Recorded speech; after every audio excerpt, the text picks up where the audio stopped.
This is my single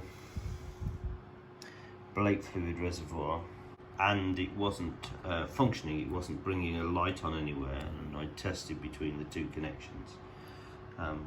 It may be that nobody else has one like this. I understand it's probably an aftermarket fitting. Most of the others I've ever seen have two reservoirs. I've taken the connections off. There's two connections that were on the top like that. There was no connectivity between the two. Mine looks like that. You can see the pin on the top. That would indicate whether it's up or down. And inside there's a piston that goes up and down. Take the cap off. It was all rusted inside. It looks like this inside. So with the connections on top, when that's up, it's disconnected. When that's down, it makes the connections between those two connectors. But the reality of it is that's all rusted, and so there's no connection being made. I'm just going to clean it all up and put it all back together. This brake fluid reservoir is made by Sovi, made in England. I don't know whether it's a standard replacement that you can do for the Jensen with just a single brake fluid reservoir. It would appear to be a Jaguar XJ6 brake fluid reservoir, which seems readily available. I've basically cleaned up the components. I'll replace the rusty screws with some stainless steel ones cut off to the correct size, and then we'll put it back together. Persuading the contacts to go underneath was just a bit fiddly. Had to undo the screws sufficient so that you could turn them and just poke them underneath. So now they're both in the correct position, I can screw up the two screws and tighten them in place.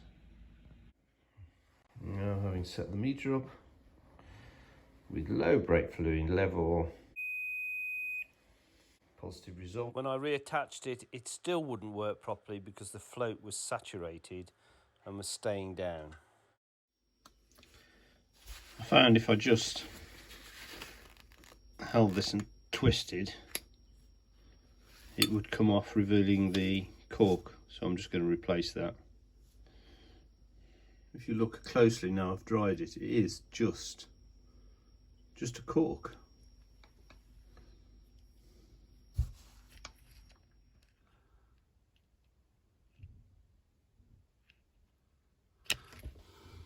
So that's what it looks like. There's a brass washer at the top, which is just movable up and down, and similarly with this brass washer that keeps the cork in place.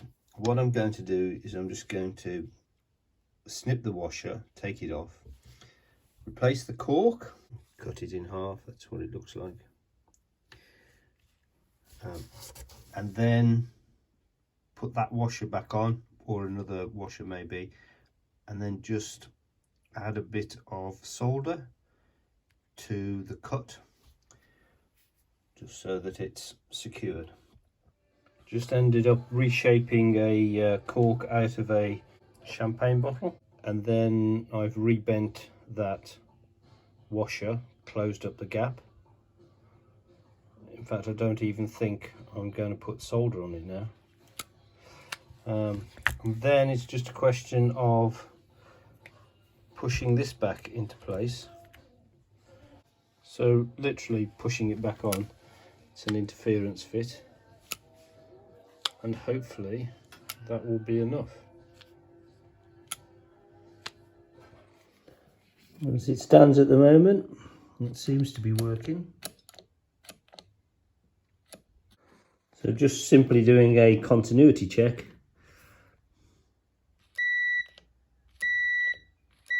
It seems to be fine.